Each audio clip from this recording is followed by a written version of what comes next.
And so, with that, it is my pleasure to introduce the executive director of the marvelous Exodus Ensemble, April Cleveland.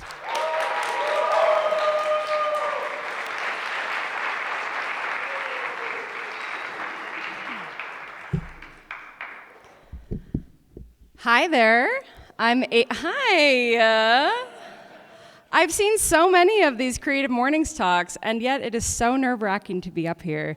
But I'm April. I'm the artistic director, which means I do creative things like direct, and I'm the executive director, which means I do business things like fundraise for the Exodus Ensemble, which means a year-round professional theater company in Santa Fe that creates original theatrical experiences for extremely small audiences, like intimate audiences of 15 at a time, that unfold in surprising ways and in surprising places, such as here at the CCA, which is our home.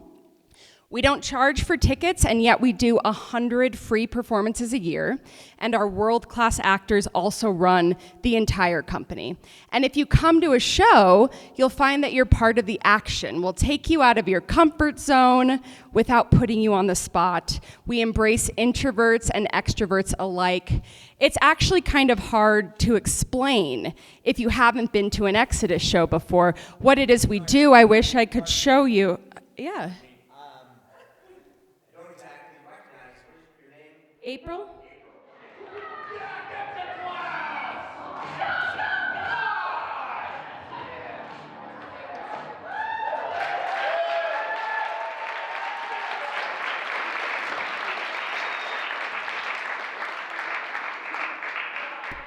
I did want to show you, so.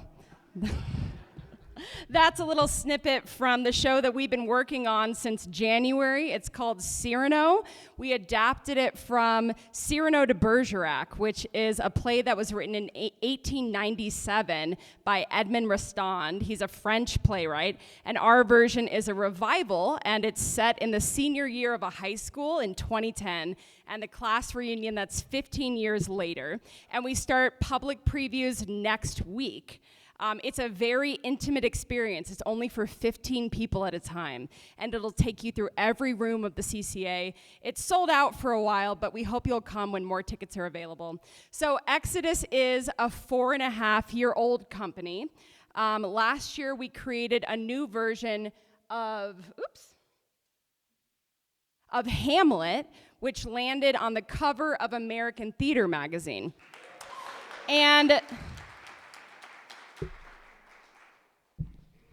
that's the industry magazine for all professional nonprofit theaters in the US, which is so awesome, but Exodus is not a reflection of the industry. It's a disruptive force.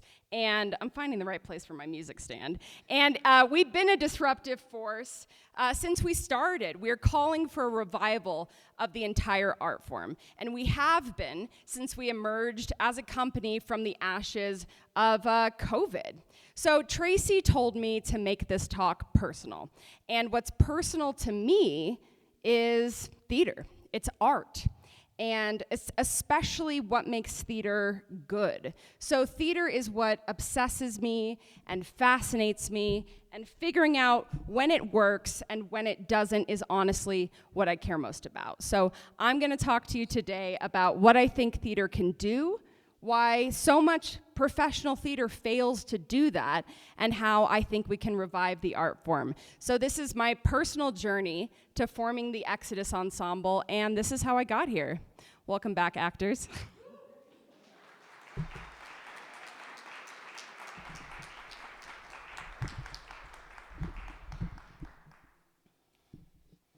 So I usually tell people that I'm from LA, but that is not true.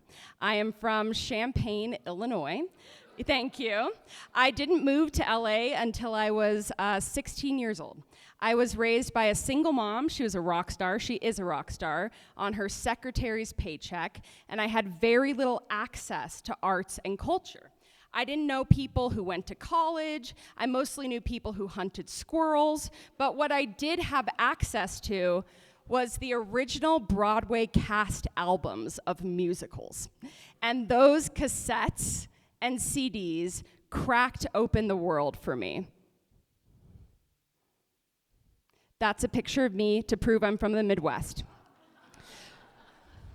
And that slide is actually going to be up a lot longer than I thought it would be because the next slide isn't for 5 minutes. So every morning when I was 10 years old, I would get into the car with my mom and I would slam in my Les Miserables CD, or maybe it was a cassette, and I would find this song, which I can't play for you for copyright reasons, from Les Mis, called One Day More. Yes, and I would hit play. So my drive to school lasted for 5 minutes. I lived very close, but this song lasted for 4 minutes and 4 seconds. So it was really important every day that I got in the car, put the CD in, and found the track. So I lived for the key change. I didn't know what that meant in terms of music theory. I just knew that there was this place in the song where transcendence on demand was available to me, and my mind blew and it melted and it melded, and I touched God and I touched the devil, and it was catharsis. And I was 10 years old and I was in the car with my mom, but it felt like I was really on the crest of this roller coaster and feeling something that I can only compare now to the best moments of being on drugs. So I was hooked, and I started acting, and I performed in like 40 musicals by the time I turned 18, at school, in community theater, and in summer programs. And one of the lessons that I learned really quickly was that as transcendent as theater can be, it usually isn't. And even high-budget productions often don't create the feelings of danger and dopamine and catharsis and resurrection that so captivated me as a child. And realizing this was what made me want to be a director. I didn't just want to ride the roller coaster. I wanted to take it apart and learn how it worked. I wanted to build it. So it became my mission in life to become an engineer of theatrical experiences, to craft a ride for other people that felt like being on drugs.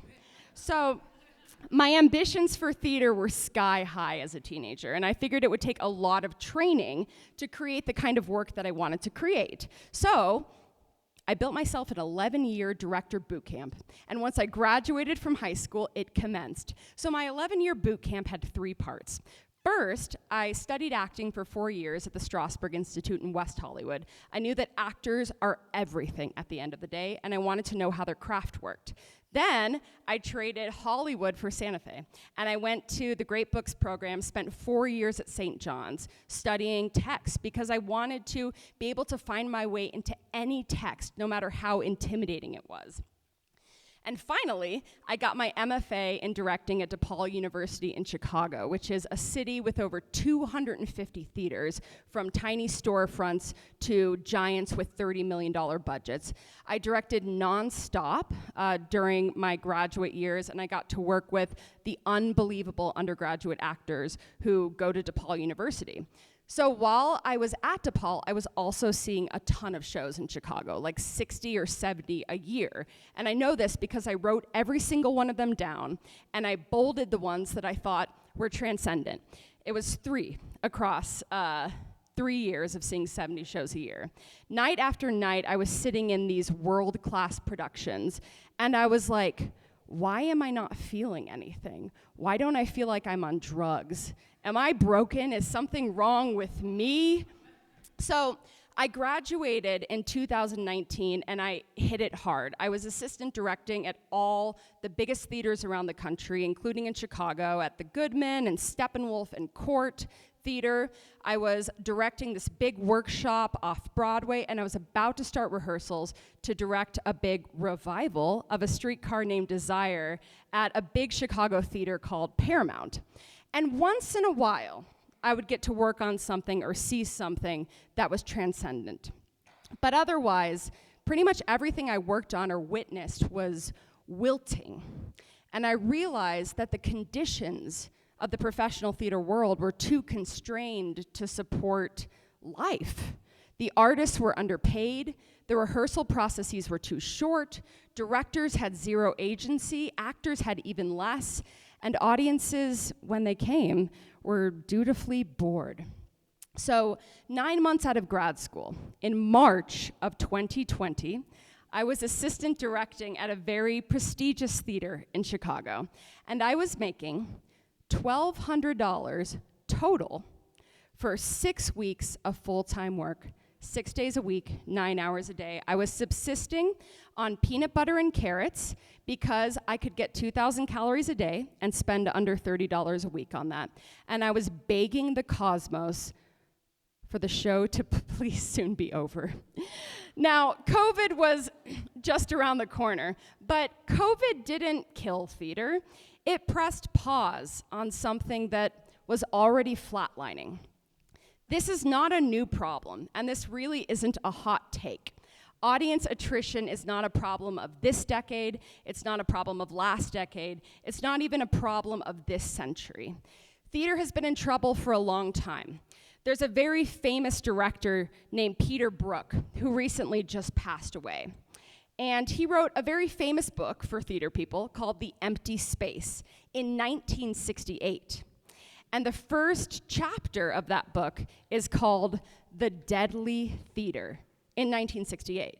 And basically he argues, if you go to a play and you're bored, that is not a you thing. That's a the thing you're watching thing. So I'm actually going to read a little bit from his book. It won't take long.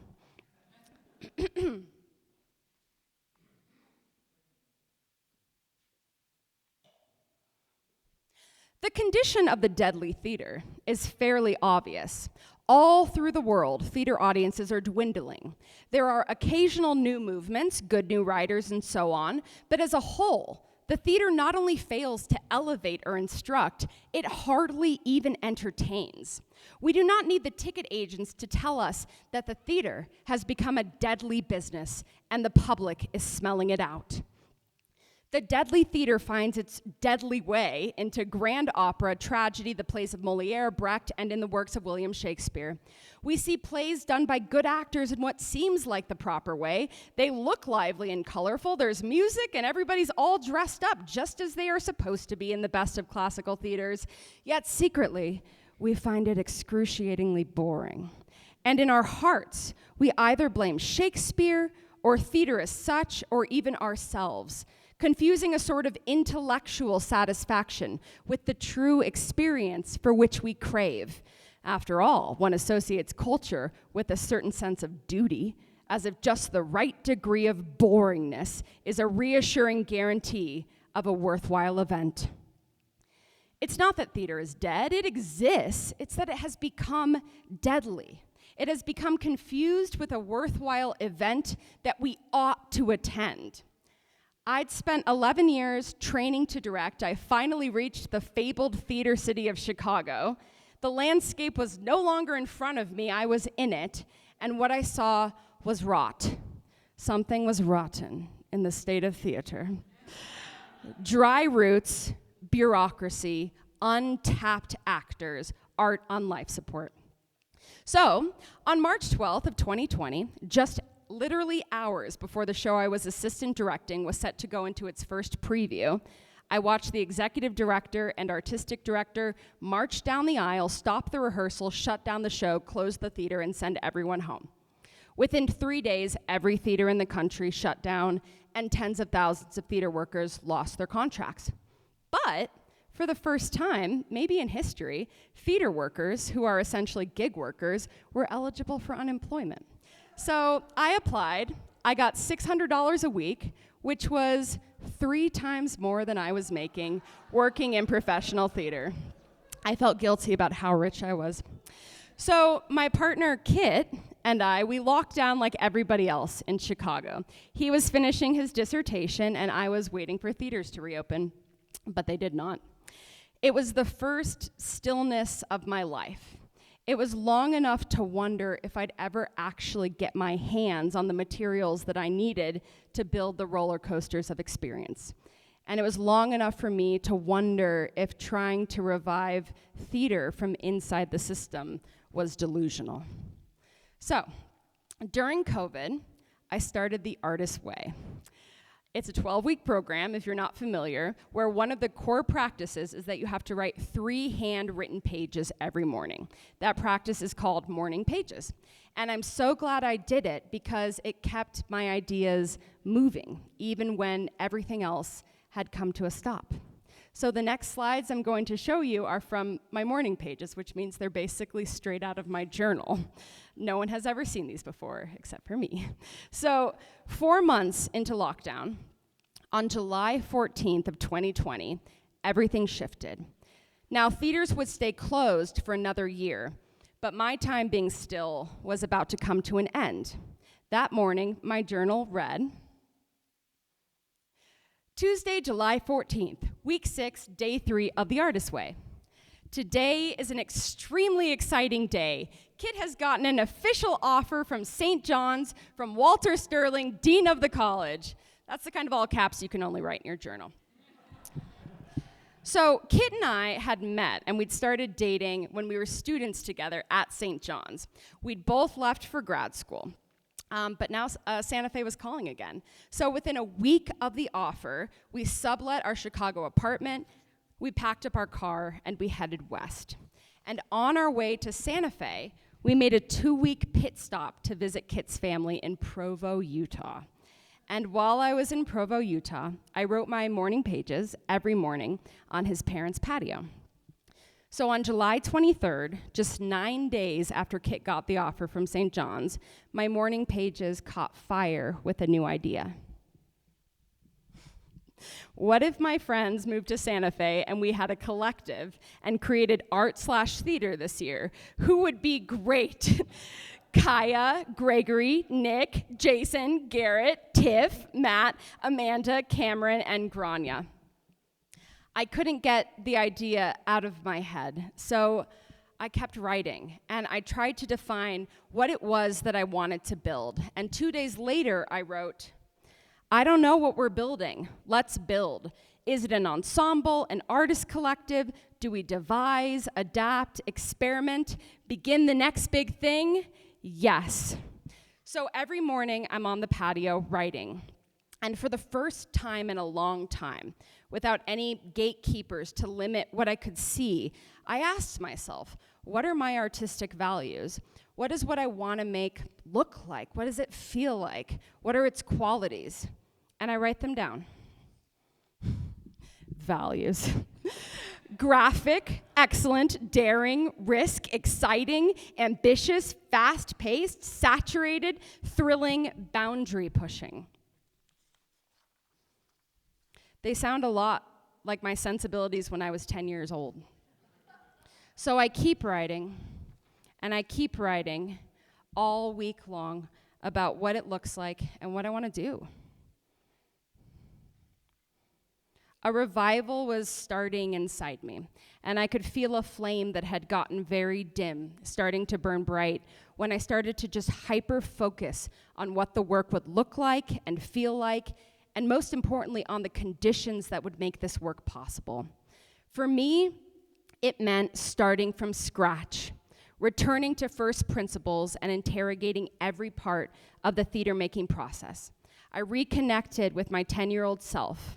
I just wanted a thirst for adventure, danger, and zero tolerance for mediocrity and boredom. I spent a week dreaming solo, and then I invited a few fellow wild ones to dream with me. From the moment I got the idea, I knew exactly who I wanted to invite. DePaul had honed my directing muscles, but it's equally famous for turning out ferocious actors.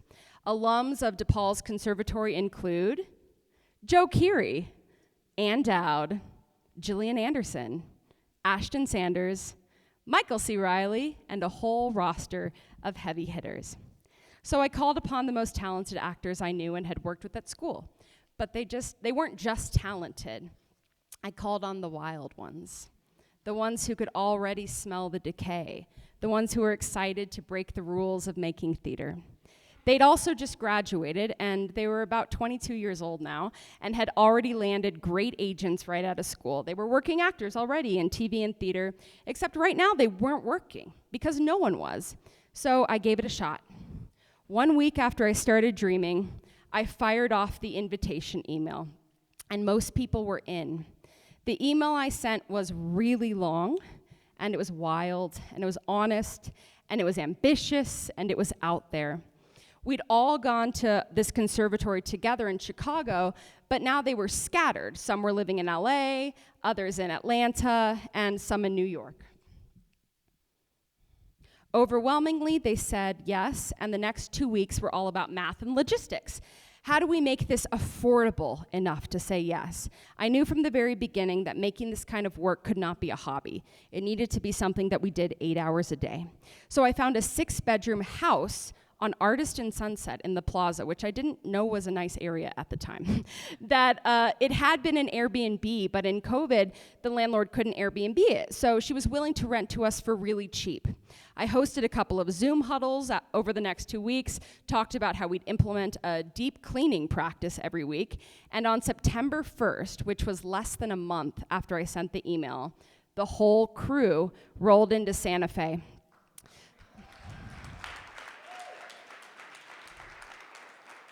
Some of them drove, some of them flew. I was like, welcome, this is Adobe, this is green chili, that's a Zobra. Let's get to work. I had designed a hydra with 3 heads as a basis for what we do together every day. Head 1, aesthetic development, which would include the creation of a central project. Head 2, wild play. This was about unlocking the artist's instrument by doing the kinds of things we were usually told not to do in rehearsal. One of the most precious faculties of the actor is their connection to their impulses. And when that gets crushed in conditions in the professional world that tamp that down, it's a bad thing. So wild play meant indulging our most primal impulses and exploring the weird ideas that people had for no reason other than to free something. One person wanted us all to dress in drag and eat lunch in the plaza together, so we did. Someone else wanted the group to go to Madrid and lead him around blindfolded all day, so we did. That is wild play. The 3rd head of the hydra was ensemble building. This meant creating a shared vocabulary, exploring and discovering our artistic taste as a group, just as I'd asked what my artistic values were when I was alone. We needed to define the artistic values around which we'd rally and create our central project. I laid out the hydras, aesthetic development, wild play, and ensemble building. The group decided what the heads looked like. Every morning, we met on our roof at 8 a.m., and we did the artist way together. We wrote 3 pages in tandem over the course of an hour. So after an hour of writing, we'd spend the next 7 hours rehearsing, exploring works of art, and pitching text to revive. We had no money for props or supplies. If we wanted something, we had to ask for it, and we didn't know anybody, but it was a really good lesson. If we needed an axe for a scene, which we did, we needed to meet the neighbor and ask to borrow his. If we wanted a Santa Fe history tour, we posted on Facebook on one of those Santa Fe groups. A stranger named Peter Weiss answered the call and gave us a 2-hour walking tour. We spent the 3 months of 2020, or what we call Chapter 1, rehearsing inside, rehearsing outside, climbing mountains together, shooting short films, and wrestling with the qualities of theater that we wanted to rally around. We watched films together and we copied, frame by frame, sequences that stood out to us. We wanted to learn how to inject cinematic sensibilities into live action. We got the cops called on us when we were doing fight scenes on the roof. And most importantly, we selected and created our central project, Ivanov. After reading countless public domain texts together, we landed on a challenge to make a new version of Anton Chekhov's 19th century Russian play, Ivanov. We'd all studied Chekhov in school, we appreciated his writing, we admired the structure, but honestly, I don't think any of us had ever seen a production that felt as funny and as devastating and as transcendent as our professors and the critics and the major theaters insisted it was. So we asked ourselves, how do we make Chekhov not boring to us? To us was all that mattered because we didn't have an audience. Just my boyfriend Kit, who was just trying to teach freshman seminar on Zoom at the dining room table, as all around him we staged party scenes, raucous sex scenes, and surreal death sequences. Only one person outside of our core group ever saw Ivanov in that original house. It was my friend Maggie, who I'd gone to St. John's with, and she was still in Santa Fe working for Meow Wolf. So I called her and asked her if she wanted to see it. She came over, and we performed a 4-hour, intermissionless, roving version of Ivanov, a modern-day Chekhov experience for an audience of one. There wasn't, as there is now, food and beverage built into the experience, just cups of water that we staggered around the house for her. So just after we showed Ivanov to Maggie, our lease was up, it was nearly Christmas, and it was time for the team to leave. On our last night together, we sat around the fire and asked, do we want to keep doing this? Do we want to come back? And we decided that we did. So while the actors went home to their families, I scoured the city for another house we could both share and afford. In February of 2021, the team returned to Santa Fe for Chapter 2. The new house, which we coined Big House, was in La Cienega. We rebuilt Ivanov room by room, and we started performing, this time for 6-person audiences. 6 was our max because one entire act of the play took place in the bathroom, and that's all the bathroom could hold. So every performance was word of mouth, and that's how we got to know the community. My friend Maggie, who'd seen the show in December, told her friend, who told their friend, who told their friend. All anyone had to do to see Ivanov was email us. We'd tell them to get a group of 6 together, and we'd schedule it.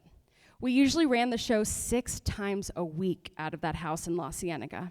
We communicated all of our performance cues through a group text chain called Textedus. I'm gonna go back. If you can see this, this is someone telling someone that they need something to clean their wound that they cut on barbed wire before the show started. That's what it was like. So we were performing Ivanov full time as we created a new play called Bathsheba.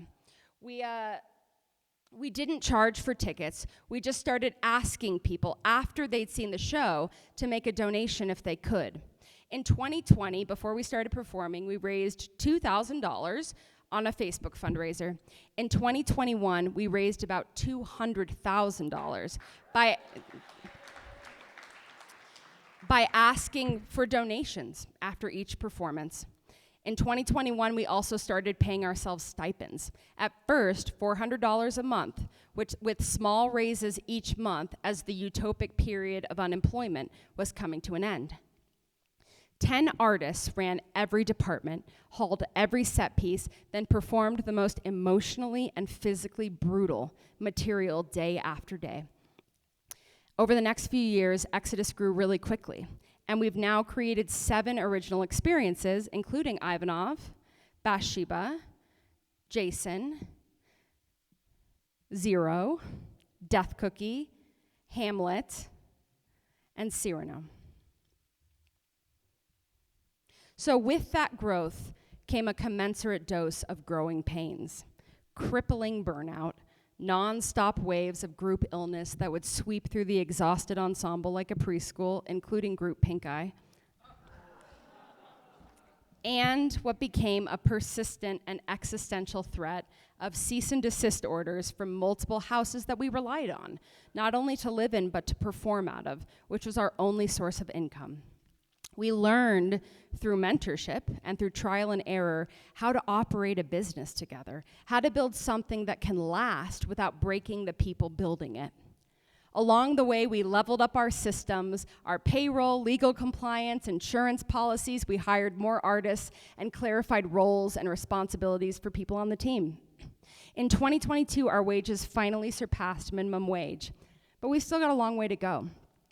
But even as we've legitimized, we've stayed true to the roots that we put down in 2020.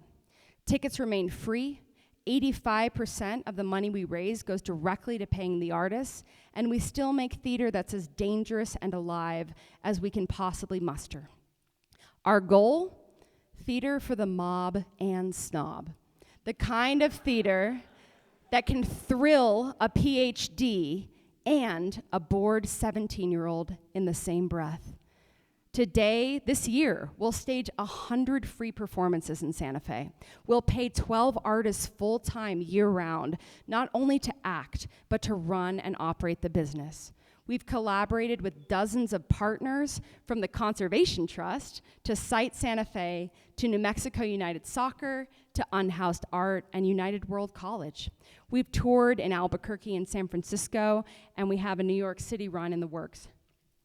Those 22-year-old professional actors who arrived in 2020 have leveled up further into box office pros, technical directors, script supervisors, fundraising professionals, and directors of community collaborations, while still delivering knockout performances night after night.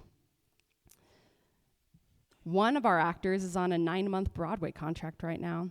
The rest of them film TV shows, films, and commercials between Exodus rehearsals, performances, and company meetings. Before Exodus, I had never asked anyone for a dime, other than my mom. In the 4.5 years since, we've raised over $2.5 million to create, thank you. We've raised that money to create what Kaya calls, one of our actors, a playground for adults, a place to weep, to transform, to laugh, a site of radical connection, a place where no one is priced out, but everyone is invited to contribute according to their means and their passion. Exodus itself wasn't the revival. Forming Exodus was about creating the conditions for revival. To me, the revival is an ecosystem. It's a living, breathing ecosystem where audiences sit inches away, actually usually they stand, from some of the most electric acting happening anywhere. We bring in students, soccer fans, the unhoused, the finance bros from Thornburg, people who swear they hate theater, and people who love it. And we get them all on the same roller coaster. It's a roller coaster that's free for anyone who needs it to be. For me, theater is life, and by that I mean it should be alive. It's messy, it should be electric, inches from your face, it's uncomfortable, it's psychedelic. Every single day, I get to sit in rehearsal and watch these actors play. I go back to being that kid in the back seat listening to One Day More with my mom. My chest cracks open and I leave my body. I get that drug every day, and it's my job as an engineer of theatrical experiences to bottle that feeling and to help build a ride that lets other people touch it too. Thank you.